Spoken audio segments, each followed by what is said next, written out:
તો મારું નામ ક્રિશ કંસારા છે. હું કાલોલ પંચમહાલનો રહેવાસી છું અને આજે તમારા સમક્ષ આવ્યો છું કવિતાઓ રજૂ કરવા. બરાબર?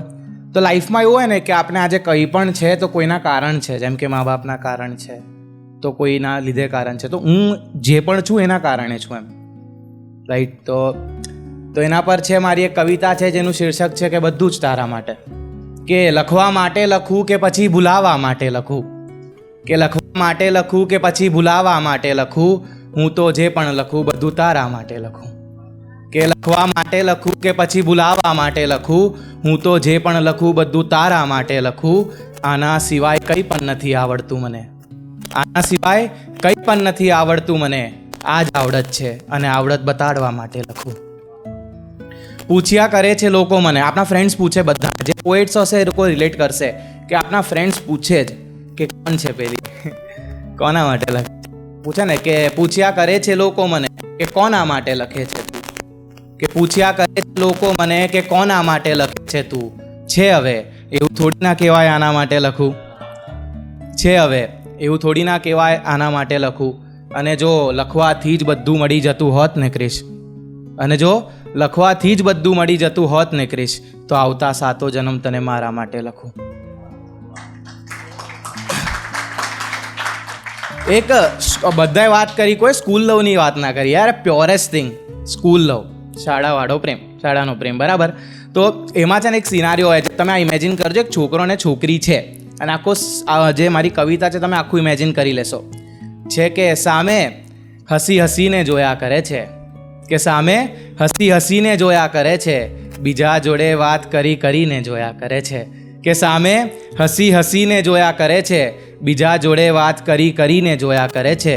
નીચે રમતો હોય હું મેદાનમાં ત્યારે, નીચે રમતો હોય હું મેદાનમાં ત્યારે, એ ઉપરથી મને નમી નમીને જોયા કરે.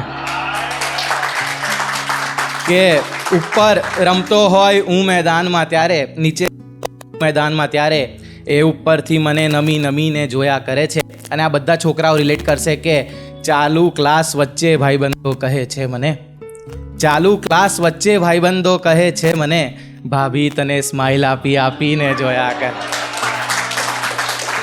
ચાલુ ક્લાસ વચ્ચે ભાઈબંધો કહે છે મને, ભાભી તને સ્માઇલ આપી આપીને જોયા કરે છે. એ આગળ બેઠી હોય હું પાછળ બેઠો હોઉં, છોકરાઓ પાછળ જ બેસે. એ આગળ બેઠી હોય હું પાછળ બેઠો હોઉં, ત્યારે એ છોકરી પાછળ ફરી ફરીને જોયા કરે છે. બરાબર? તો હજી એક હતું ને કે એક હોય કે મેં આ વસ્તુ નોટિસ કરી છે કે છોકરા અને છોકરી આપણો જ્યારે સંબંધ તૂટે ને તો છોકરાઓ એટલું બધું એને ના જોતા હોય કે યાર આ શું કરે છે શું નહીં. છોકરીઓ બધી ધ્યાન બહુ રાખતી હોય કે આજે કોના જોડે છે, એનું સિંગલ છે કે નહીં એમ. તો એ લખ્યું છે કે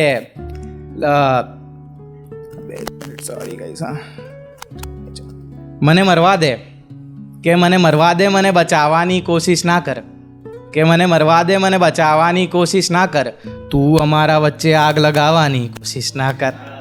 કે મને મરવા દે, મને બચાવવાની કોશિશ ના કર, તું અમારા વચ્ચે આગ લગાવવાની કોશિશ ના કર. હવે મને કોઈ બીજી છોકરી ગમે છે હો, કે હવે મને કોઈ બીજી છોકરી ગમે છે હો, કે હવે તું ફરી સ્વપ્નમાં આવવાની કોશિશ ના કર. હવે મને બીજી છોકરી ગમે છે હો, કે હવે તું ફરી સ્વપ્નમાં આવવાની કોશિશ ના કર. જે કેવું હોય અવડે કહી દે મને. છોકરીઓની ટેવ હોય એક વારમાં વાત ના પતાવે, કે જે કેવું હોય અવડે કહી દે મને, દર રવિવારે મંદિર મળવાની કોશિશ ના કર. મારે નથી કરવી તારા સાથે વાત, પણ મારે નથી કરવી તારા સાથે વાત, પણ બસ તું પોતાની નસ કાપવાની કોશિશ ના કર. એક છેલ્લે ગણે છે કરીને હું કરી દઈશ ને પછી એ કરીશ કે એ મને ગાંડો ગણે છે, કે એ મને ગાંડો ગણે છે, એટલે કદાચ એનો ગણે છે. એ મને ગાંડો ગણે છે એટલે કદાચ એનો ગણે છે. જેના આગળ પડે સોનું ઝાકું એ, જેના આગળ પડે સોનું ઝાકું એ, તારા ભાઈને હીરો ગણે છે. જેના આગળ પડે સોનું ઝાકું એ, તારા ભાઈને હીરો ગણે છે. અને વાત આવે ગણતરીની ત્યારે, અને વાત આવે ગણતરીની ત્યારે, મા બાપ પછી પહેલો ગણે છે. અને વાત આવે ગણતરીની ત્યારે મા બાપ પછી પહેલો ગણે છે. અને આ બોલિવૂડવાળા સમજી જશે કે રણબીર જેવી ટેવો મારી અને એ રણબીર કપૂર કે રણબીર જેવી ટેવો મારી અને એ મને સલમાન જેવો ઘેલો ગણે છે. કે રણબીર જેવી ટેવો મારી અને એ મને સલમાન જેવો ઘેલો ગણે છે. પકડી રાખે છે ગરદીમાં હાથ મારો, કે પકડી રાખે છે ગરદીમાં હાથ મારો. મોટો છું હું પણ એ મને જેનો ગણે છે, હા એ મને ગાંડો ગણે છે, એટલે જ કદાચ એનો ગણ. That's mean my time.